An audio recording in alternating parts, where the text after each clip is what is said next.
Skiji deals in fresh, frozen and live fish, and you will see many restaurant owners looking for the best fish that they can get for their establishment. These fish are not kept alive to sell to restaurants alive. These fish are kept alive to choose a specific time to kill it. This one I see a kare, which is a right-sided flounder, and I see okoze, which is a cousin of the lionfish. Skiji is probably one of the most practical markets because they have salt water piped in through the whole place. And here you could see so many fish with their heads cut at the top, where you detach the spinal cord, and that actually you can kill the fish faster without the fish getting cramps, where it forms lactic acid and it burns the fish. Skiji is the seafood capital on earth, and seafood here is defined as anything edible in the ocean. It's fresh and delicately packed and immaculate in condition. This is the king of crabs in Japan. It's called kegani. It's a hairy crab. You can see little hairs coming out. And this is available in the north. It's one of the most expensive crabs you can find in this market. Wow.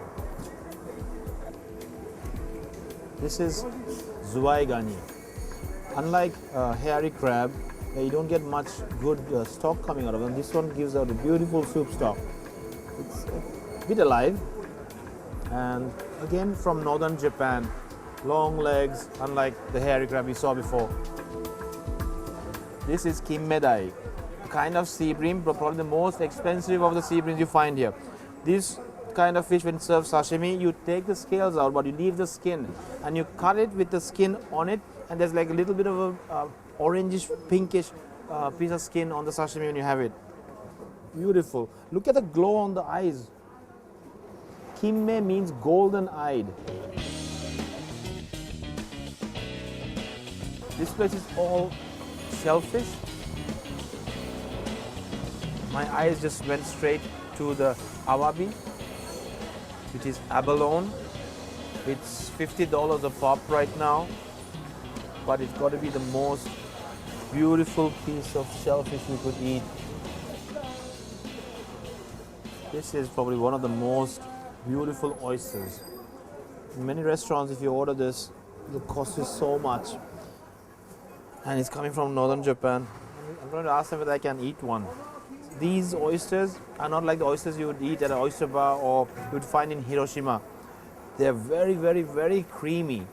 And actually it doesn't taste like oysters by that time. It tastes like close to a mix between foie gras and oyster.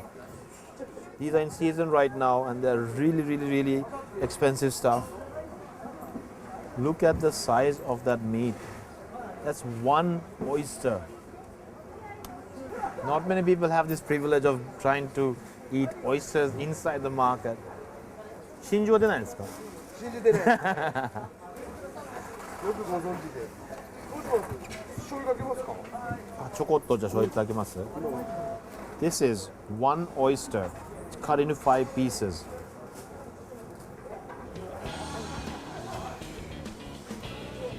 Now this is decadent.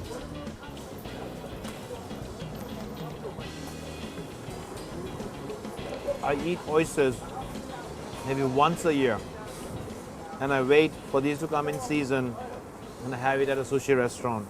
I didn't see any this time in Japan while walking because I've been working on the filming here, but this is really, really, really a treat. 一緒に一つ食べましょうよ。あ、はい。これめっちゃうまいですね。年に1回牡蠣1個食べればいいって感じで。そうね。うん。もう。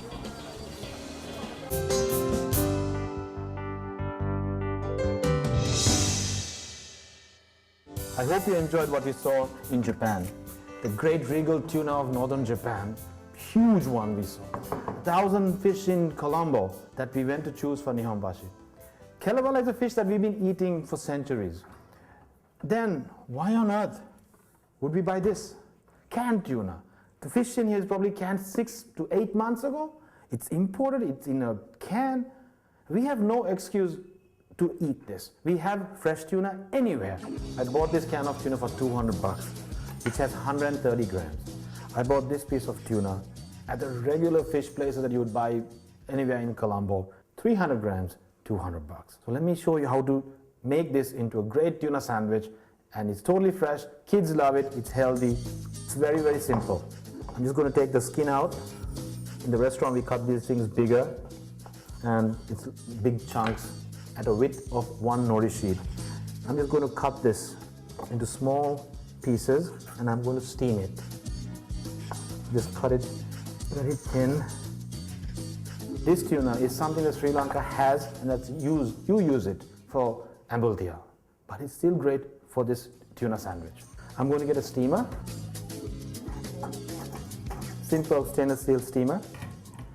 Open it up. You don't need to have this, you can use any steamer you have at home. And just steam it for about 9 to 12 minutes. These stainers are great, you can just put it into any saucepan you have, and with very little water. You can let it sit there for about 12 minutes. Every time my customers at the restaurant, they order tuna sashimi, maguro sashimi, they ask me what the Sri Lankan name for tuna is. It's kelavalla, and they get really, really astonished. I don't know why, but many people think tuna is tuna. You need a lot of water and ice to make this one. Tuna's done steaming, we'll turn it off. Open it up, grab my chopsticks. This process of putting into an ice bath, it stops the cooking, it seals in all the flavors that's in here.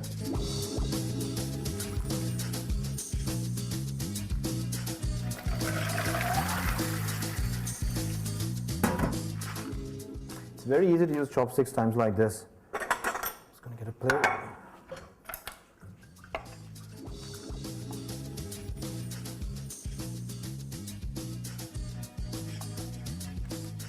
The only other 2 ingredients for this beautiful, beautiful tuna sandwich are black pepper and mayonnaise. And in my case, my favorite mayonnaise comes from Japan, Kewpie mayonnaise. I'm just going to blot this tuna to absorb any excess water that's outside the fish. Get rid of that. And I'm going to put this in a bowl. Let me grab my Kewpie mayonnaise. This mayonnaise is probably the best mayonnaise in the world. I mean, when I was in America studying, I would take some of these from Japan to the US. So I'm going to put about 4 tablespoons of it. You can add more if you want it to be a bit more creamy. I'm not going to put any salt in here because there's enough salt in here. A few twists of black pepper. And let me get my expensive food mixer fork. All you have to do is gently shred this. I mean, it's a really, really quick fix. I know cans are really, really convenient, but this is not, 4 hours of work. It's 20 minutes. And we are done. Simple, healthy, natural. I mean, our tuna is not farmed. It's all wild. I'm going to let this chill in the fridge, and let's get the bread ready. I'm not just going to just serve it as it is. We're going to do some little gimmicky thing to it, which makes it a beautiful thing. I'm just using regular bread that we have in Sri Lanka. It's a sweet bread. I'm going to cut the 4 edges. Many people consider this a waste of food, but actually it makes a big difference in textures and taste for something like this. Actually, in the restaurant, we use this bread, this kind of bread, to make fresh breadcrumbs. You just put this in a blender and you get breadcrumbs. And I'm going to cut it into quadrants. And I'm going to toast this. Let's get toasty. All you need is a simple frying pan. Let it heat up, and we're going to just toast one side of the bread. I found this out by accident with my daughter. Instead of toasting both sides evenly, when you toast one side, the top side is still soft. So you get this tuna salad or even pate that we made last week. It's a great thing to have a soft surface, and you get this beautiful bounce and a texture at the bottom because it's toasted, and it's a wonderful thing to have. It doesn't take much long to toast bread like this. I'm going to keep the soft side up. You can make triangles, let kids cut it. You can have a lot of fun with it. I'm going to get a small bowl. I'm going to serve wallops of this beautiful tuna salad. I know this is such an easy dish to make, and people would laugh at me that I did it on a cooking show. But I think as chefs and restaurant owners, how to make something is one side of the story. How to make or get the ingredients is another side of the story. And there we go, something really simple, wonderful to have. Sundays, school holidays. You can even use this for a sandwich for school. Use a lettuce leaf in between the bread on regular bread. You have a gorgeous, gorgeous sandwich to send to kids' school. Let me have one of these. So the bottom of the bread's warm. The top is really, really soft. And don't stingy out on the tuna. Just put wallops of them. Here we go. Cut the bread into different shapes. Use some lettuce if you want to. And kids would love to have something like this. And remember, again, this is something very simple. But I wanted to show you what you can do with what we have here out of natural products. And I hope you make this. When I say all good fish, the good, really, I don't understand what they're saying. It's Japanese.